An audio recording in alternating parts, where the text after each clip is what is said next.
नमो तस्स भगवतो अरहतो सम्मा संबुद्धस्स। नमो तस्स भगवतो अरहतो सम्मा संबुद्धस्स। नमो तस्स भगवतो अरहतो सम्मा संबुद्धस्स। आज की इस धर्म सभा में उपस्थित हमारे भिक्षुजन, मैं उनका वंदन करती हूँ। सभा में उपस्थित हमारे प्रेसिडेंट सर और सभा में हमारे सभी धर्मजनों का मैं यहाँ पर हार्दिक अभिनंदन करती हूँ। मेरा टॉपिक कंटिन्यू है, अभिधम्म इन डेली लाइफ। इसके 4-5 टॉपिक्स मैंने लिए हैं। आज की अपनी इस कड़ी में मैं आज अभी हमारा अकुशल कर्म को लेकर के ये टॉपिक चल रहा है, उसमें अकुशल कर्म पथ, इसके ऊपर मैंने जितना समझा और जाना है वो मैं आप सबके सामने यहाँ पर रखना चाहती हूँ।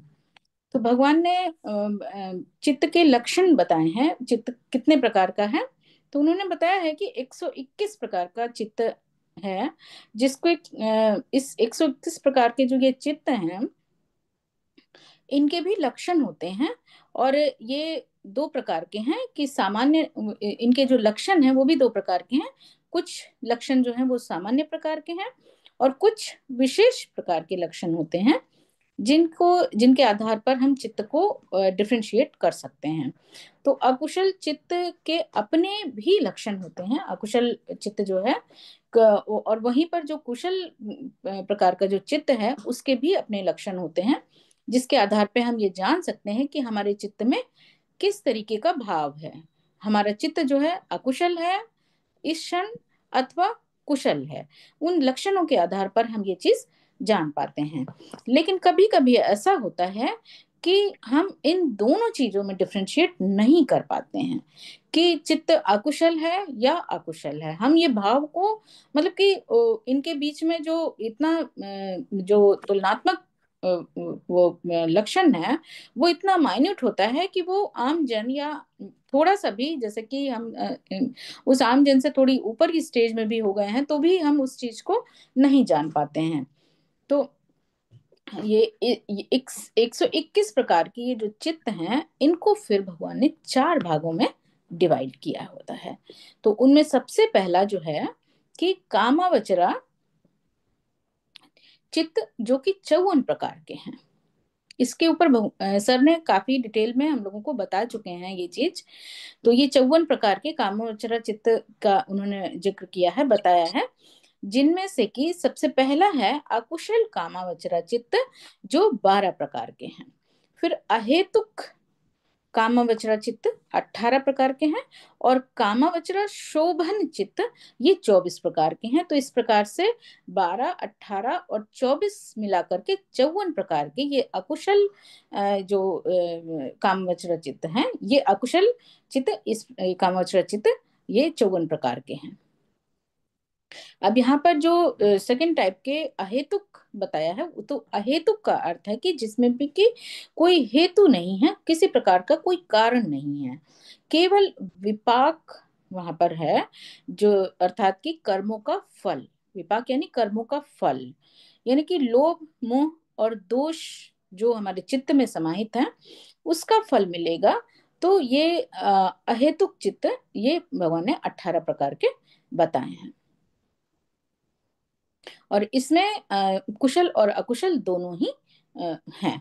अब तीसरा जो है चित्त, कामावचरा शोभना चित्त जो है, जो कि नाम से ही शोभना दिख रहा है, यानी कि यहाँ पर ये कुशल प्रकार का चित्त है, परंतु ये जो है कामावचरा भूमि में है, इस वजह से इसको कामावचरा कुशल चित्त कहा गया है इस चित्त को।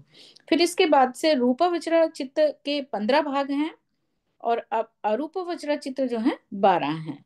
इन दोनों को मिला करके यानी कि जो अरूपा वज्रा और रूपा वज्रा, इन दोनों को ध्यान चित्त कहते हैं। यानी कि जब हम ध्यान की अवस्था को प्राप्त करते हैं, जो ध्यान की अवस्था में को प्राप्त कर लिया होता है जिनका चित्त, तो उनका जो है फिर किस कौन सी भूमि निर्धारित होगी, तो ये फिर ये वो वाली स्टेज यहाँ पर हो जाती है। उसके बाद फिर जो लास्ट है वो लोकोत्तर चित्त हैं, जो कि 40 प्रकार के हैं।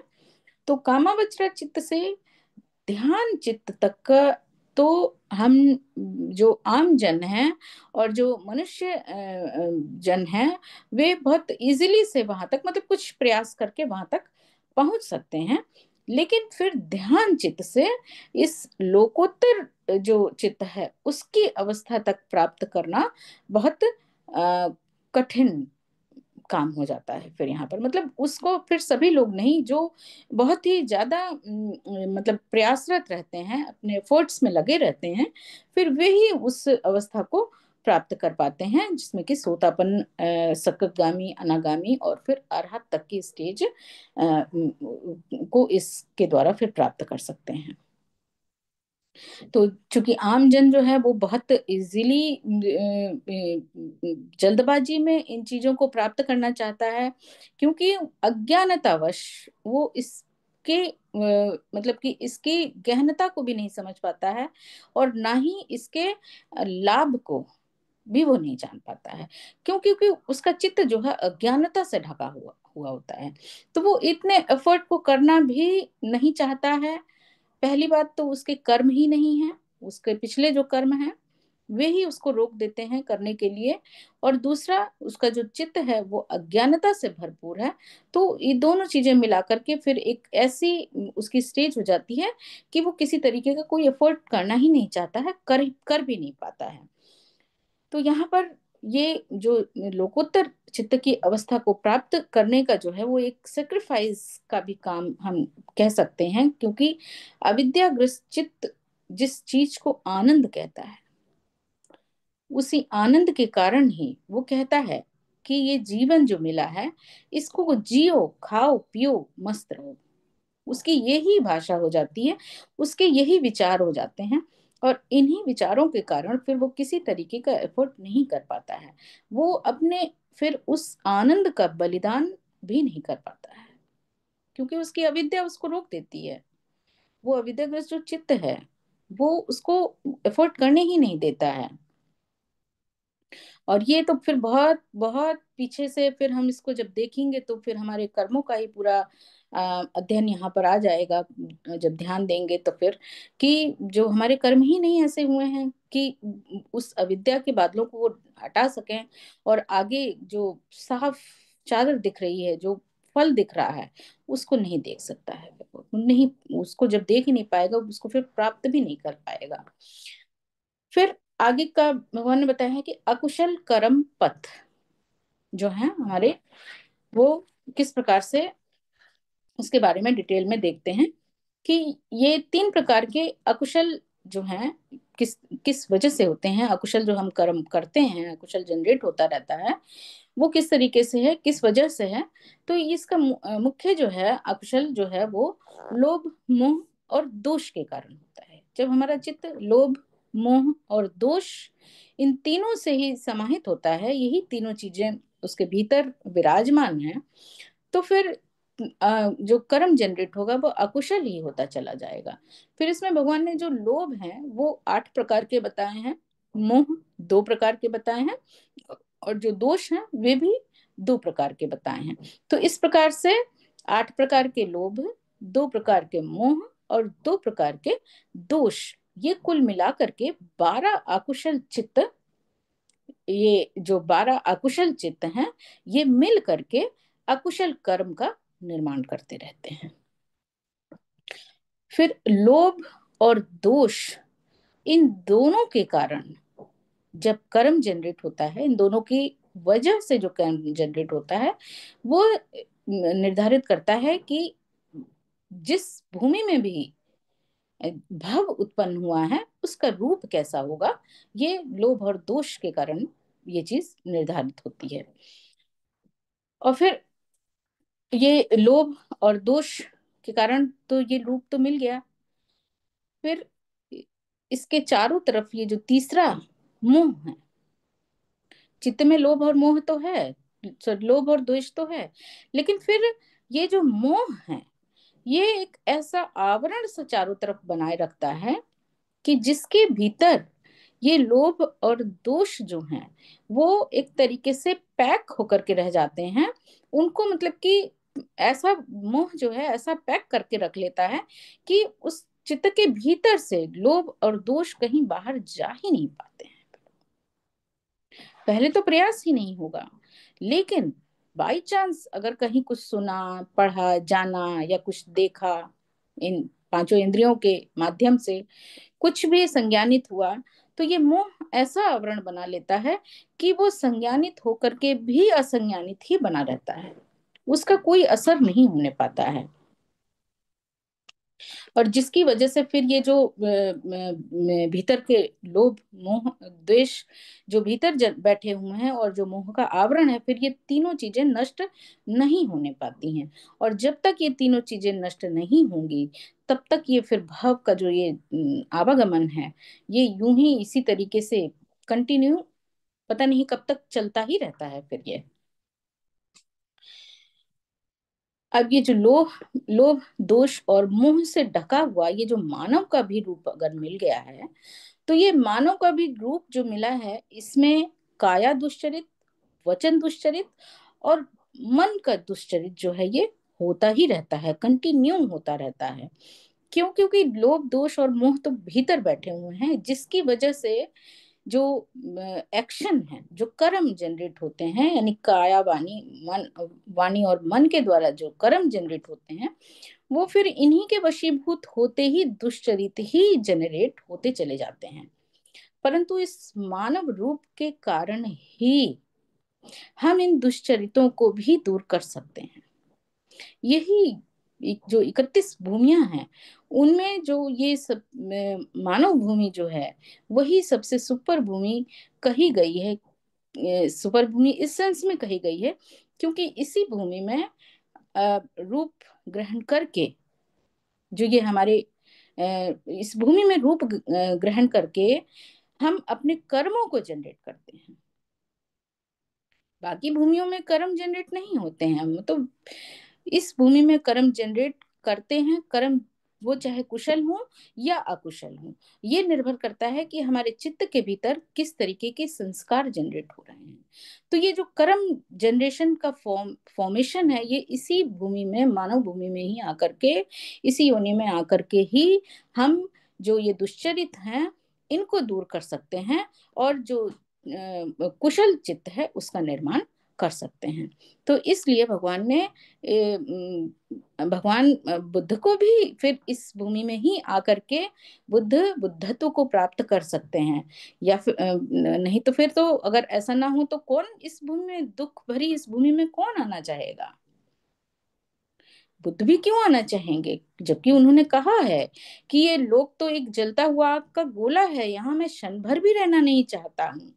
लेकिन बुद्धत्व को प्राप्त करने के लिए इसी एक भूमि को ही चुनना पड़ता है उन्हें, क्योंकि यहीं पर कर्म को जनरेट कर सकते हैं और कर्म को, कुशल और अकुशल का जनरेशन यहीं पर आकर के हो सकता है। तो फिर हमने देखा कि कुशल कर्मों का जो निर्माण किससे हो रहा है, वो लोभ, मोह और द्वेष के कारण हो रहा है। इनमें से काया के द्वारा तीन एक्शंस होते हैं, जिसमें कि सबसे पहला है कि किलिंग यानी कि प्राणी हिस्सा, पानातिपाता। फिर दूसरा है चोरी और तीसरा है कामेसु मिच्छाचारा। तो ये तीन प्रकार के जो कर्म हैं वो काया के द्वारा हो रहे हैं। वहीं पर वाणी के द्वारा जो चार एक्शंस हो रहे हैं वो है झूठ बोलना, निंदा करना, कड़े शब्द बोलना और फिर चौथा है व्यर्थ की बातें करना। तो ये चार एक्शंस जो हैं वाणी के द्वारा हो रहे हैं। और मन के द्वारा जो तीन एक्शंस होते हैं, यानी कि अभिज्ञा, यानी कि लोभ, जो कि लोभ का ही एक फॉर्म है, यानी कि लालची स्वभाव। और दूसरा है इलविल, यानी कि व्यापद, जो जिसके अंदर किसी तरीके की, हर तरह की इलनेस भरी होती है, और जो द्वेष के कारण होती है। और तीसरा है मिथ्या दृष्टि। मिथ्या दृष्टि जो कि मोह के कारण या अज्ञानता के कारण होती है। तो ये तीन प्रकार के जो एक्शंस है वे मन के द्वारा हो रहे हैं। तो इस प्रकार से ये 10 प्रकार के अकुशल कर्म हैं जो कि लोभ, मोह और द्वेष के कारण होते रहते हैं। तो हम जानते हैं कि चार प्रकार की जो अपाय भूमि है, जो कि अकुशल कर्म, उनमें से भी अकुशल कर्म तो कर ही रहे हैं, सारे अकुशल कर्म ही हो रहे हैं, लेकिन उनमें से भी जो बहुत ज्यादा लोभ के कारण किए जाते हैं, यानी जिसके भीतर इतना ज्यादा लोभ भरा हुआ है, इतना लोभ भरा हुआ है कि मतलब वो एक तरीके से, अगर कुछ ऐसे लोग हमें मिल जाते हैं, उनसे बातचीत हो जाती है, टकरा जाते हैं, कि उनकी मतलब वाणी निकलते ही, मुख खुलते ही आप पता लगा सकते हैं कि पर्सन के भीतर कितना लोभ भरा हुआ है। तो ऐसे लोग, ऐसे जो बहुत ज्यादा लोभी होते हैं, उनका जो निर्धारण है, मतलब कि उनकी जो अगली योनि या भूमि का जो निर्धारण है, वे फिर प्रेत योनि या असुर योनि ही प्राप्त करते हैं, फिर वहीं जन्म पाते हैं। वहीं जो द्वेष, जिसके भीतर बहुत ज्यादा द्वेष है, वो व्यक्ति नरकगामी होता है। भगवान ने 8 प्रकार के महानरक बताए। उनमें से फिर उन्होंने कहा है कि 448 प्रकार के जो माइनर नरक होते हैं, जो कि बहुत छोटे छोटे होते हैं, मतलब कुछ टाइम पीरियड के बताए हैं उन्होंने। इसके बाद फिर बहुत ज्यादा जो मोह से ग्रस्त होते हैं, मोह यानी कि जो अज्ञानता से ग्रस्त होते हैं, ऐसे व्यक्ति जो हैं, उनका निर्धारण पशु योनियों में होता है। ऐसा ये फिर धर्म में इस तरीके से किस हमारे कर्मों के आधार पर कैसे हमारी भूमि का निर्धारण होता, ये यहाँ पर बताया है भगवान ने। और इसका हमें बहुत अच्छे एग्जाम्पल्स जो हैं, वो हम जब जातक कथाओं को पढ़ते हैं, तो वहां पर जब भगवान जातक कथाएं जब उसमें देखते हैं, तो फिर उसमें हम ये पाते हैं कि किस तरीके से, किस वजह से मैं इस भूमि में, मेरा इस योनि में मैं जन्म हुआ, या वो करने वाला तो मैं ही था, बोधिसत्व ऐसे कहते हैं। तो जब जातक कथाओं को पढ़ते हैं, तो फिर हमें इस तरीके से लोभ मोह और दोष, इन चीजों के जो जन्म प्राप्त हुए हैं, उनके एग्जाम्पल्स हमें वहां पर देखने को मिल जाते हैं।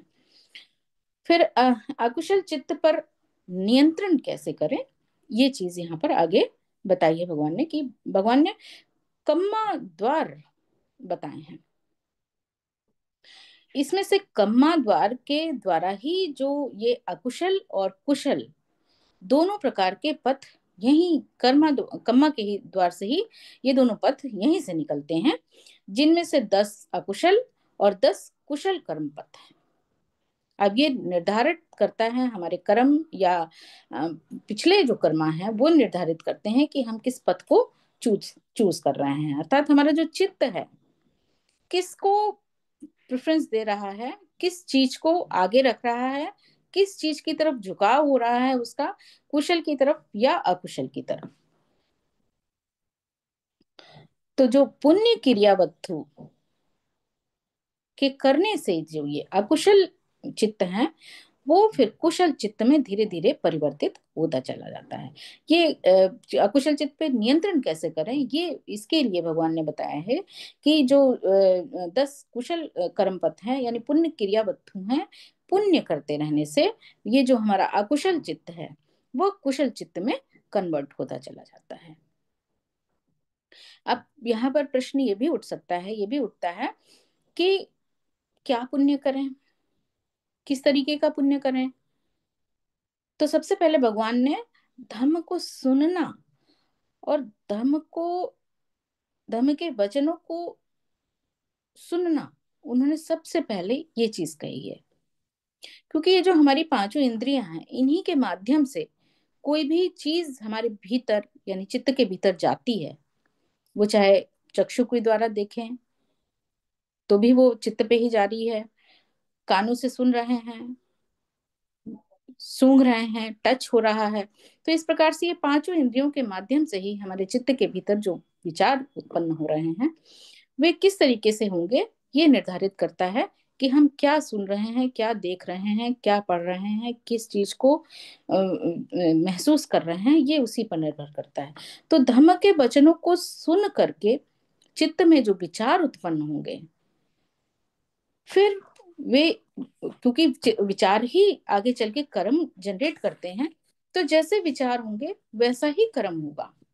अगर कुशल आपने विचारों को सुना है, तो फिर आपका चित्त जो है एक बार जरूर सोचेगा कि मैं जो कर्म जनरेट करने जा रहा हूं, ये कुशल है कि अकुशल है, फिर वो डिफरेंशिएट करेगा। तो इस प्रकार से भगवान ने कहा कि सबसे पहला जो पुण्य क्रिया वस्तु जो उन्होंने बताई हैं, उनमें सबसे पहला उन्होंने कहा है, बताया है कि धम्म को सुनना। तो मैं ये महाबोधि सोसाइटी के इस यहाँ पर इस पैनल को मैं बहुत बहुत साधुवाद करती हूँ कि ये धम्म श्रवण श्रवण का ये जो 2 घंटे का कार्यक्रम होता है, ये हमारे जीवन में बहुत बहुत बड़ा एक सुअवसर है कि यहाँ पर हम धम्म को श्रवण करते हैं। और धम्म को जो लोग धम्म देशना कर रहे हैं, जो लोग अपना जो कुछ भी जान पाए हैं उसका जो बता रहे हैं, तो ये हमारे लिए एक बहुत बड़ी अपॉर्चुनिटी होती है, एक पीरियड है ये 2 घंटे का, कि जिसमें कि हम अपने चित्त के विचारों को दूषित से शुद्ध बना सकते हैं। तो इसके लिए मैं महाबोधि का बहुत बहुत आभार व्यक्त करती हूँ।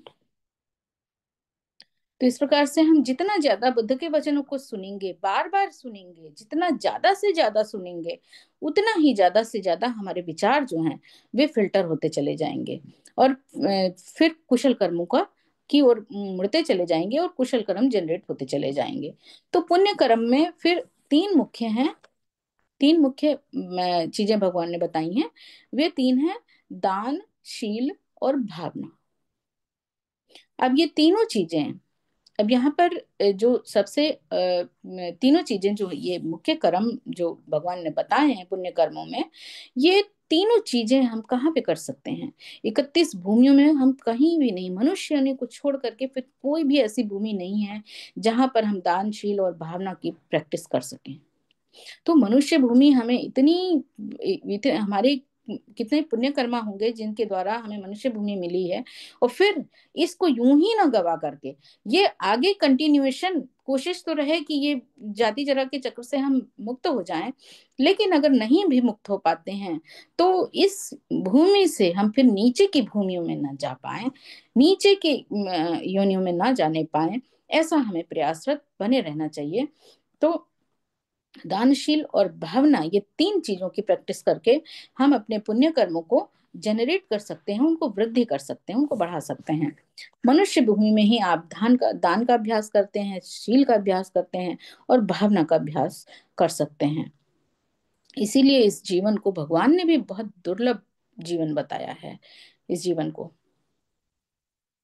उसमें भी यदि हम धर्म श्रवण और धर्म देशना कर रहे हैं, अगर इसका हमें लाभ मिल रहा है, तो ये फिर बहुत बहुत ज्यादा एक यहाँ पर भाग्य वाली बात तो नहीं कहेंगे, ये हमारे कर्मों का ही प्रतिफल है कि हमको धम्म श्रवण का अवसर मिल रहा है और धम्म देशना का भी अवसर मिल रहा है। ये बहुत दुर्लभ अवसर बताया है भगवान ने, और इसको मैं महसूस भी कर रही हूँ इस चीज को। दानशील और भावना का जितना ज्यादा से ज्यादा हम अभ्यास करते हैं, उतना ज्यादा से ज्यादा हम अपने अकुशल चित्त को कुशल कर्म की ओर मोड़ सकते हैं। कुशल चित्त और कुशल कर्म जब परिवर्तित होते चले जाते हैं कुशल कर्मों में, तो फिर हमारा जो ये जो हमारी एक तरीके से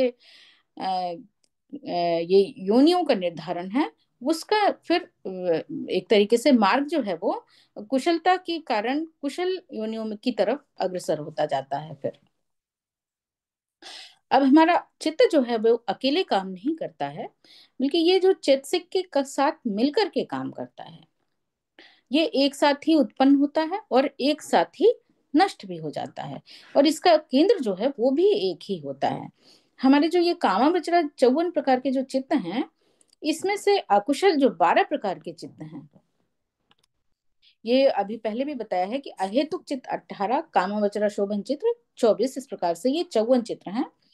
भगवान ने फिर 82 प्रकार की मिथ्या दृष्टि बताई है उन्होंने, जिनको कि हम ब्रह्मजाल सूक्त में डिटेल से उसको पढ़ सकते हैं, जान सकते हैं वहां से। तो 82 प्रकार की भगवान ने मिथ्या दृष्टि बताई है, जिससे कि हमारा जो ये मिथ्या दृष्टि है, इससे हमारा जो चित्त है ये भरा पड़ा रहता है। बस ये है कि इस मिथ्या दृष्टि किसकी वजह से है? अज्ञानता की वजह से है। तो जब हम धर्म को सुनेंगे, धर्म को जानेंगे, तभी हमारी हमारी जो अज्ञानता है वो ज्ञान या प्रज्ञा की ओर कन्वर्ट होगी, और ये मिथ्या दृष्टि जो है ये तभी हमारी दूर हो पाएगी। तो इस प्रकार से धर्म श्रवण का जो कहीं भी हमें मौका मिले तो उसका लाभ हमें अवश्य उठाते रहना चाहिए। अब यहाँ पर जो मिथ्या दृष्टि से ग्रस्त व्यक्ति है, वो जो काम कर रहा होता है, वो अकुशल जो काम कर रहा है वो मिथ्या दृष्टि के कारण कर रहा है, लेकिन वो मिथ्या दृष्टि के कारण अकुशल कर्म तो कर रहा है, वहीं पर वो ये साबित भी करना चाहता है कि मैं जो कर रहा हूं वो बिल्कुल सही कर रहा हूं। पहले तो मिथ्या दृष्टि के कारण वो अकुशल कर रहा है, और फिर मिथ्या दृष्टि अज्ञानता के कारण ही उस गलत काम को भी सही मानता है, और कहता है, प्रूफ लोगों के ऊपर उसको मतलब प्रूफ करने की कोशिश करता है कि मैं कहीं से गलत नहीं हूं, मैं बिल्कुल सही कर रहा हूं। तो वहीं पर ऐसा जो व्यक्ति जिसके भीतर लोभ लोभ बहुत ज्यादा है, तो उससे तो भूमियों का निर्धारण हो रहा है, लेकिन जो जो इस प्रकार का मिथ्या दृष्टि युक्त जो चित्त है, लोभ से बहुत ज्यादा ग्रस्त है, वो इस तरीके का काम करता है कि वो अपने आप को सही साबित करने की कोशिश भी करता है। तो जो इस प्रकार के चित्त से ग्रस्त जो व्यक्ति है, उसका जो भूमि का निर्धारण है वो कहाँ पर हो रहा है?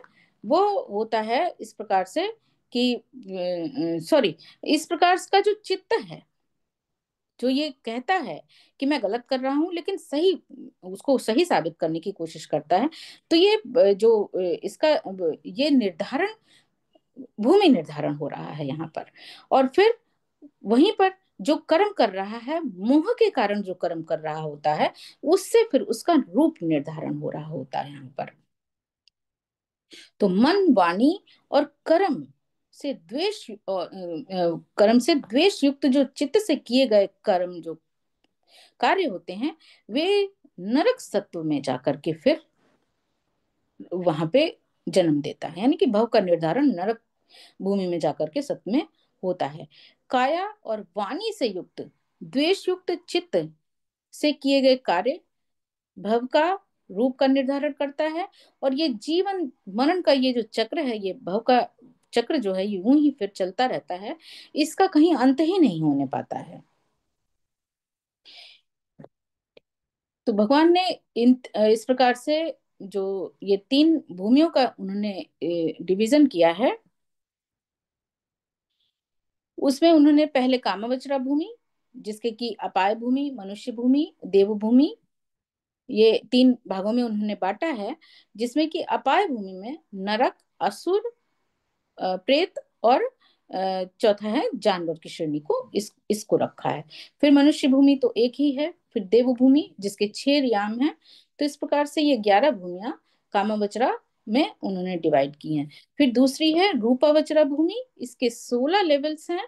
और तीसरी है अरूपावचरा भूमि, जिसके की 4 लेवल्स हैं। तो ये जो लेवल्स हैं, 16 और 4 लेवल्स हैं, इनमें जो है ये ध्यान के आधार पर ये भूमियां निर्धारित होती हैं कि हम किस ध्यान में प्रवेश कर चुके हैं, किस लेवल को हमने प्राप्त कर लिया है।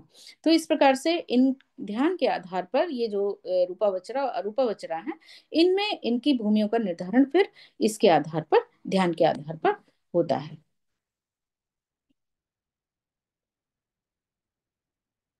मैं थोड़ा सा टाइम और लूंगी सर इस टॉपिक को क्लियर करने के लिए। फिर करिए। हाँ, पूरा कर दीजिए, कर दीजिए। भगवान कामवचरा, रूपावचरा और ये रूपावचरा भूमियों में जितने सत्व भव को प्राप्त होते हैं, उनको फिर उन्होंने एक बहुत अच्छा एग्जाम्पल दिया है, कमल के फूल से तुलना करके उन्होंने इसको समझाया है कि उन्होंने 4 प्रकार के कमल के फूल से इसकी तुलना की है, 4 स्टेजेस लेते हुए उन्होंने बताया है, उसको डिवाइड करते हुए बताया है। इनमें से सबसे पहली स्टेज जो है कि वो अबव वाटर, फिर second stage grow in water, and third stage born in water, और फोर्थ स्टेज जो है फिर स्टिल इन मड। ये 4 स्टेजेस उन्होंने ली हैं। तो यहाँ पर हम सबसे पहले जो ये है कि सबसे पहले चौथी स्टेज से इसको लेते हैं। यहाँ चौथी स्टेज जो है कि स्टिल इन मड, यानी कि कीचड़ में ही कीचड़ में सने रहना या भरे रहना उस कीचड़ से ही। तो ये जो हमारा अकुशल चित्त, जो ये 12 प्रकार के अकुशल चित्त हैं, जब ये इससे फुलफिल जो चित्त है, वो ये चौथी अवस्था है।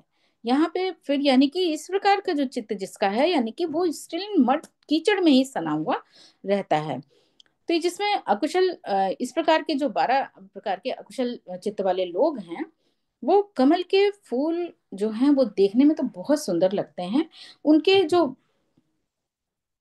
लेकिन कमल के सभी फूल तो नहीं खिलते हैं। जैसे कि सभी बीज जो हैं वो जन जन सॉरी वो अंकुर नहीं फूट पाते हैं, वो खिल नहीं पाते हैं। कुछ बीज ऐसे होते हैं जो कि कीचड़ में ही धंसे रहते हैं। तो जो एक तरीके से ऐसे बीज जो होते हैं जो खराब से होते हैं, जिनमें मतलब अंकुर होने की क्षमता नहीं होती है, जम नहीं पाते हैं, तो जिनमें जमने की क्षमता नहीं होती, तो ऐसे बीज जो हैं वो वहीं कीचड़ में पड़े पड़े ही वहीं सड़ जाते हैं। या फिर ऐसा होता है कि उनको किसी का भोजन बन गए, किसी जीव जंतु जलीय जलचर जो होते हैं उनका भोजन वो बन जाते हैं। तो इस प्रकार के जो बीज हैं जिनमें जमने की क्षमता नहीं होती है, तो जब जमते नहीं है तो उनमें किसी तरह का फूल भी नहीं आता है।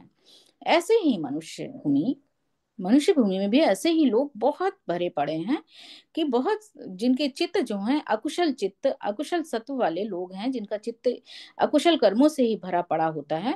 तो वे उसी कीचड़ में सने हुए बीज के, उसी सड़े हुए बीज के ही समान होते हैं। इनको आप कितना भी प्रयास कर लो, चाहे इनको धम्म सिखाने का प्रयास करिए या इनके कर्मों को सुधारने का प्रयास करिए, इनके विचारों को परिवर्तित करने का प्रयास करिए, इनको कितना भी नैतिक आचरण सिखाने का आप प्रयास कर लें, लेकिन उनके ऊपर कोई असर नहीं होने का होता है। ऐसे लोग समझना ही नहीं चाहते हैं, क्योंकि वे डिफरेंशिएट ही नहीं कर पाते हैं कि कुशल क्या है और अकुशल क्या है। तो वो धर्म नहीं सीख पाते हैं ऐसे। तो भगवान ने भी ऐसे लोगों को, फिर उन्होंने ऐसे लोगों को छोड़ दिया। उन्होंने बिल्कुल भी ऐसे लोगों की तरफ प्रयास ही नहीं किया, क्योंकि अपने दिव्य चक्षुओं से उन्होंने जान लिया, देख लिया कि यहाँ पर जमने की तो कोई क्षमता है ही नहीं। तो फिर अनावश्यक प्रयास करने का क्या फल है? उससे तो अच्छा कि वो जो समय है, वो एनर्जी है, वो किसी ऐसे के ऊपर इस्तेमाल की जाए, ऐसी जगह पर लगाई जाए जहां पर किसी का चित्त परिवर्तित हो सके और उसका कोई लाभ मिल सके, उसका लाभ वो ले सके। तो ऐसे लोग उस कीचड़ में सड़ने के ही लायक होते हैं। अर्थात कि इनकी ना तो वेदना दूर की जा सकती है, ना इनके दुखों को दूर किया जा सकता है। फिर सेकंड स्टेज वाले जो लोग हैं, और फिर उसके बारे में, फिर इस तरीके के लोगों को भगवान ने कहा कि ये जो हैं, ये ऐसी दुर्गति वाले लोग होते हैं कि जिनको सामने बुद्ध होते हुए भी, धम्म होते हुए भी, ये उसका कोई लाभ नहीं ले सकते हैं, क्योंकि इनके ऐसे कर्मा नहीं होते हैं कि ये उसका कोई किसी तरीके से कोई लाभ ले सकें। इसके बाद फिर सेकंड स्टेज वाले, सॉरी थर्ड स्टेज वाले जो तीसरी स्टेज के लोग हैं, वो बॉर्न इन वाटर, यानी कि ऐसे बीज जो कि कीचड़ से थोड़ा सा ऊपर आ गए हैं, यानी कि वे कीचड़ से थोड़ा ऊपर आ गए हैं, उनमें जमने की कुछ क्षमता है। लेकिन उनके साथ दोनों तरह की स्टेजेस हैं। वे ऊपर आ गए हैं तो जम भी सकते हैं, और फिर नीचे जाकर के वे सड़ भी सकते हैं। यानी कि उनको अगर कुशल संगत मिल गई तो कुशलता की ओर भी जा सकते हैं, और यदि अकुशल संगत मिल गई तो पुनः पीछे जाकर के वे अकुशलता, यानी कि पीछे अपना नरक ही नरकगामी हो सकते हैं। तो इस तरीके से फिर भगवान ने ऐसे लोगों को के लिए फिर यही चीज कही कि यदि इनकी संगत कुशलता की मिलती है तो ये अपना जन्म जो है ये सुधार सकते हैं, लेकिन इसके लिए फिर उनको एफर्ट करने की जरूरत है। और ये एफर्ट और ये ज्ञान जो है ये उनको तभी प्राप्त हो सकता है अगर कुछ कर्मा उनके पिछले कुशल कर्मा पड़े होंगे। तो फिर दूसरी स्टेज भगवान ने बताई है कि ग्रो इन वाटर, यानी कि पानी की सतह तक आ गया है। तो ऐसा व्यक्ति जो है कि ध्यान और चित्त की स्थिति तक आ गया है, इस प्रकार के जो इस प्रकार के जो ध्यान ध्यान यानी कि ध्यान चित्त तक जो आ गया है, ऐसा फिर उनके साथ कोई ऐसा चांस नहीं है कि फिर वो दोबारा कीचड़ में जा सकें, क्योंकि ध्यान की अवस्था को उन्होंने प्राप्त कर लिया है, यानी कि उन्होंने अपने प्रज्ञा चक्षुओं को ओपन कर लिया है। फिर वे इस चीज को समझ गए हैं कि अकुशल क्या है और कुशल क्या है। तो कुशलता और अकुशलता का जिसने भेद जान लिया है, फिर वो कभी भी नहीं चाहेगा कि वो उसका जो जीवन है वो अकुशलता की ओर अग्रसर हो। अब फिर पहली स्टेज जो है वो चित्त की अ, लोकोत्तर अवस्था है। तो ये लोकोत्तर अवस्था चित्त की जो है 40 है। ये सोतापट्टी मार्ग से लेकर के अरहत मार्ग तक की अवस्था है। फिर चाहे यहाँ पर पानी कैसा भी हो, गंदा हो, साफ हो, कीचड़ हो, कितना भी हो, लेकिन इससे फिर ऐसे चित्त को कोई फर्क नहीं पड़ता है। जैसे कमल जो है वो उगता कीचड़ में ही है, लेकिन उसके ऊपर पानी की किसी बूंद का कोई असर नहीं होता है। फिर ये वो स्थिति आ जाती है, लोकोत्तर चित्त की अवस्था आ जाती है, यानी कि पानी जिसके ऊपर अकुशलता की एक बूंद भी कोई असर अपना नहीं करने पाती है। तो इस प्रकार से भगवान ने ये 4 स्टेजेस बताई हैं। तो इन 31 जो ये भूमियां हैं, इनमें तो जन्म लेना जो है, जन्म भव का चक्र तो इन्हीं भूमियों में होता रहता है। लेकिन मनुष्य भूमि में आकर के फिर हम अपने दुखों से इन निजात पा सकते हैं, और जाति जरा के चक्र से भी मुक्त होने का रास्ता इसी भूमि से होकर के जाता है। तो हम लोग की ये वर्तमान स्टेज है, जो ये हम अपने आप को उस थर्ड स्टेज में रखते हुए पाते हैं, कि जहां पर हमने अभी थोड़ा सा एफर्ट करके अपने जो कुशल कर्मों को जनरेट करने की कोशिश की है, और हम कुशल और अकुशल का थोड़ा सा भेद भी जान सके हैं, तो हमारी कोशिश रहती है, प्रयासरत रहते हैं कि फिर हम अपनी इस थर्ड स्टेज से हम सेकंड स्टेज की तरफ जा सकें, ना कि हम फर्स्ट स्टेज की तरफ जा करके हम एकदम नरकगामी हो जाएं। तो हमारा यही प्रयास है। इस तरीके से धर्म श्रवण करते हुए हम अपनी जो ये हमारी स्टेजेस हैं, इन स्टेजेस को हम अपना और ज्यादा प्यूरिफाई कर सकते हैं, और अपने आप को कुशलता की ओर अग्रसर करते हुए अपने अपने जीवन को इस जाति जरा के कोशिश तो करें कि ये चक्र से ही हम मुक्त हो जाएं। लेकिन यदि मुक्त नहीं भी हो पाते हैं, तो भी हम अपने मार्ग को सुंदर बना सकते हैं, और कोशिश करें कि हम चौथी स्टेज में ना जाकर के फिर आगे वाली सेकंड और फर्स्ट स्टेज को प्राप्त करें। इसी के साथ यहाँ पर धर्म श्रवण करते हुए मैं आज अपनी वाणी को यहीं पर विराम देती हूँ। सभी लोगों ने मुझे ध्यान से सुना, इसके लिए मैं सभी लोगों का बहुत बहुत साधु